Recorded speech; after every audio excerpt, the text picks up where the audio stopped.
Welcome back. I hope you enjoyed Partly Cloudy. It's one of my favorites. I wanted to go over some possible topics and lessons for you to create your own theme.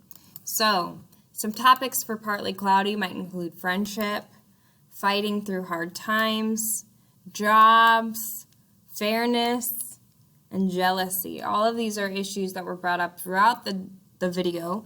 And you may be able to think of more topics and different lessons.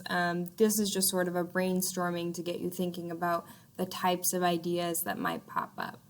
Some lessons that I thought of were that difficult jobs aren't always fun. Friendships aren't always easy.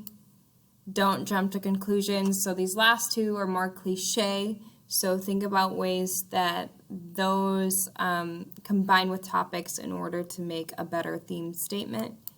And the last one I thought of was to give what you can to others, especially if they're your friends. So those are kind of the lessons I thought of. Again, you may think of a different context for these ideas, and that's fine, but please write your theme statement in the text box.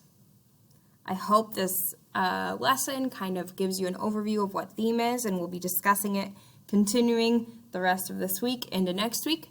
So let's get practicing making those theme statements, and let me know if you have any questions.